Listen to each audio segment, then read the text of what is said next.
ಇದೆಲ್ಲದರ ಜೊತೆಗೇನು ಅಂದರೆ ಬರೀ ಬೆಂಗಳೂರು ಮಾತ್ರ ಅಲ್ಲ, ಕರ್ನಾಟಕದ ಸ್ಥಿತಿಗತಿಗಳು ನೋಡಿದಂಥ ಸಂದರ್ಭದಲ್ಲಿ ನಿಮಗೆ ಹಾಗೆ ಅನಿಸುತ್ತೆ. ನೀವು ಬಾಗಲಕೋಟೆಗೆ ಹೋಗಿ, ನೀವು ಬಿಜಾಪುರಕ್ಕೆ ಹೋಗಿ, ನೀವು ಈ ಕಡೆ ಬೆಳಗಾಂ ಭಾಗಕ್ಕೆ ಬಂದ್ರಂತೂ ವಿಪರೀತ ಪ್ರಮಾಣದಲ್ಲಿ ನೀರು ಎಲ್ಲ ಕಡೆಗೆ ವಿಪರೀತ ಮಳೆ ಆಗ್ತಾ ಇದೆ. ಜೊತೆಗೆ ಅಷ್ಟೇ ಅವಾಂತರಗಳು ಕೂಡ ಸೃಷ್ಟಿಯಾಗಿವೆ.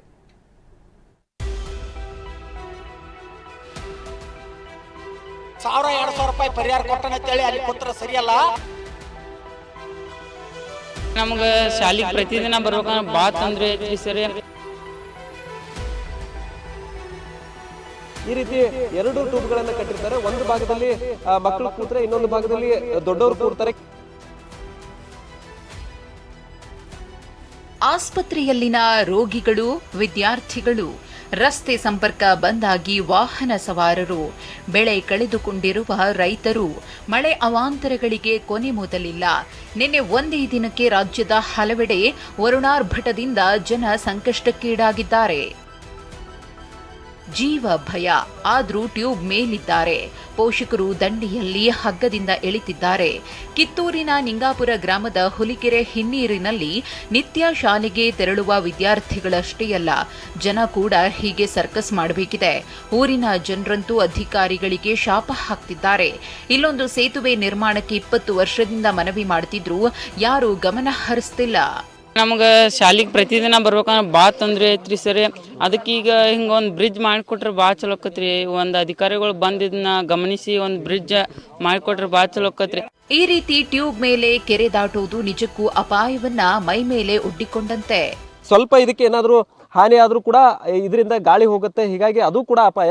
ಈ ರೀತಿ 2 ಟ್ಯೂಬ್ಗಳನ್ನು ಕಟ್ಟಿರ್ತಾರೆ. ಒಂದು ಭಾಗದಲ್ಲಿ ಮಕ್ಕಳು ಕೂತ್ರೆ, ಇನ್ನೊಂದು ಭಾಗದಲ್ಲಿ ದೊಡ್ಡವರು ಕೂಡ್ತಾರೆ. ಜನಪ್ರತಿನಿಧಿಗಳು ಎಚ್ಚೆತ್ತುಕೊಂಡು ಈ ಭಾಗಕ್ಕೆ ಒಂದು ಸೇತುವೆಯನ್ನ ಮಾಡಿಕೊಡ್ಬೇಕನ್ನುವಂಥ ನಿಟ್ಟಿನಲ್ಲೂ ಕೂಡ ಮನವಿಯನ್ನ ಮಾಡ್ಕೊಳ್ತಾ ಇರುವಂಥದ್ದು. ಮಹಾರಾಷ್ಟ್ರದಲ್ಲಿ ಮಳೆ ಆರ್ಭಟ ಸದ್ಯಕ್ಕೆ ಕೊನೆಯಾಗುವ ಲಕ್ಷಣವಿಲ್ಲ. ಕೃಷ್ಣಾ ನದಿಗೆ 2.90 ಲಕ್ಷ ಕ್ಯೂಸೆಕ್ ನೀರು ಬಿಡುಗಡೆಯಾಗಿ ಚಿಕ್ಕೋಡಿ ಉಪವಿಭಾಗದಲ್ಲಿ 30,000 ಹೆಕ್ಟೇರ್ ಭೂಪ್ರದೇಶ ಜಲಾವೃತಗೊಂಡಿದೆ. ಕಬ್ಬು, ಸೋಯಾಬೀನ್, ಉದ್ದು, ಮೆಕ್ಕೆಜೋಳ ಸಂಪೂರ್ಣ ಸರ್ವನಾಶವಾಗಿದೆ. ಎಕರೆಗೆ 50,000ದಂತೆ ಬೆಳೆ ಪರಿಹಾರ ನೀಡಬೇಕು ಅಂತ ರೈತರು ಆಗ್ರಹಿಸಿದ್ದಾರೆ. ಏನು ಸರ್ಕಾರದವ್ರು ಮಾಡಕ್ ಸಾಧ್ಯ ಆಕತ್? ನಿಮ್ಗೆ ₹1,000-2,000 ಪರಿಹಾರ ಕೊಟ್ಟನಂತೇಳಿ ಅಲ್ಲಿ ಕೂತ್ರ ಸರಿಯಲ್ಲ. ಈಗ 1 ಎಕರೆಗೆ ಬೆಳೆಸಾಕ ನಮ್ಮದು 1 ಲಕ್ಷ ತನಕ ಖರ್ಚು ಬಂದೈತಿ. ಈಗ ಮುಳಿಗೆ ಹೋತಂದ್ರ 1,000 ಹೆಕ್ಟರ್ ಮುನಿಗೆ ಹಾಳಾಗೈತೆ ನಮ್ಮದು.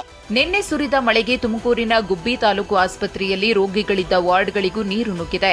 ನಿನ್ನೆ ಸಂಜೆಯಿಂದ ಮಧ್ಯರಾತ್ರಿಯವರೆಗೂ ರೋಗಿಗಳು ಒದ್ದಾಡಿದ್ದಾರೆ. ಬಳಿಕ ರೋಗಿಗಳನ್ನ ಮೇಲಿನ ವಾರ್ಡ್ಗೆ ಶಿಫ್ಟ್ ಮಾಡಲಾಗಿದೆ. ಬೆಳಿಗ್ಗೆಯಿಂದ 100 ಬೆಡ್ ಸಾಮರ್ಥ್ಯದ ಆಸ್ಪತ್ರೆಯಲ್ಲಿ ಸಿಬ್ಬಂದಿ ಕ್ಲೀನಿಂಗ್ ಮಾಡಿದ್ದಾರೆ. ಉಜ್ಜಿನಿ ಹಾಗೂ ವೀರ್ ಡ್ಯಾಂಗಳಿಂದ ಭೀಮಾ ನದಿಗೆ ಅಪಾರ ಪ್ರಮಾಣದ ನೀರು ಬಿಡುಗಡೆಯಾಗಿದೆ. ವಿಜಯಪುರದ ಚಡಚಣ, ಇಂಡಿ, ಆಲಮೇಲ ಮತ್ತು ಸಿಂದಗಿ ತಾಲೂಕಿನಲ್ಲಿ ಭೀಮಾ ಪ್ರವಾಹದ ಆತಂಕವಿದೆ. ಕರ್ನಾಟಕ ಮತ್ತು ಮಹಾರಾಷ್ಟ್ರದ ಸಮಾನಾಂತರದ 8 ಬಾಂದಾರ್ ಕಂ ಬ್ಯಾರೇಜ್ಗಳು ಮುಳುಗಿವೆ. ಬ್ಯಾರೇಜ್ಗಳ ಮೇಲೆ 2 ಅಡಿಗಿಂತ ಹೆಚ್ಚಿನ ನೀರು ಹರಿಯುತ್ತಿದೆ. ಇದರಿಂದ 2 ರಾಜ್ಯಗಳಲ್ಲಿನ ಗ್ರಾಮಗಳ ಸಂಪರ್ಕ ಕಟ್ ಆಗಿದೆ. ನದಿ ಪಾತ್ರದಲ್ಲಿನ ಪಂಪ್ ಸೆಟ್ಗಳು ಮುಳುಗಿದ್ರೆ ಮತ್ತೆ ಕೆಲವೊಂದಿಷ್ಟು ಕೊಚ್ಚಿ ಹೋಗಿವೆ. ಅಫ್ಜಲ್ಪುರದ ಸೊನ್ನಾ ಬ್ಯಾರೇಜ್ನಿಂದ ಯಾವುದೇ ಕ್ಷಣದಲ್ಲಾದರೂ ಭೀಮಾ ನದಿಗೆ ನೀರು ಬಿಡುವ ಸಾಧ್ಯತೆ ಇದೆ. ಹಾಗಾಗಿ ನದಿ ಪಾತ್ರದ ಜನ ತೀವ್ರ ಎಚ್ಚರಿಕೆ ವಹಿಸುವಂತೆ ಜಿಲ್ಲಾಡಳಿತ ಸೂಚನೆ ನೀಡಿದೆ. ನದಿ ಪಾತ್ರದ ಗ್ರಾಮಗಳಲ್ಲಿ ಮೈಕ್ನಿಂದ ಅಧಿಕಾರಿಗಳು ಅನೌನ್ಸ್ ಮಾಡುತ್ತಿದ್ದಾರೆ. ಮಳೆ ತಗ್ಗಿದ್ರೂ ಕೃಷ್ಣೆ ನದಿ ಪ್ರವಾಹ ತಗ್ಗಿಲ್ಲ. ಅಥಣಿ ತಾಲೂಕಿನ ದರೂರು ಗ್ರಾಮದ ಸೇತುವೆ ಮುಳುಗಡೆಗೆ 4 ಅಡಿ ಮಾತ್ರ ಬಾಕಿ ಇದೆ. ಇದರಿಂದಾಗಿ ಸೇತುವೆ ಸುತ್ತಮುತ್ತಲಿನ ಸಾವಿರಾರು ಹೆಕ್ಟೇರ್ ಜಮೀನು ಜಲಾವೃತಗೊಂಡಿದೆ. ಬಯಸಿದ್ದಕ್ಕಿಂತ ನಿರೀಕ್ಷೆಗಿಂತಲೂ ಹೆಚ್ಚು ಸುರಿತಾ ಇರುವ ಮಳೆ ಜನರನ್ನ ಹೈರಾಣಾಗಿಸಿದೆ. Bureau report, TV9.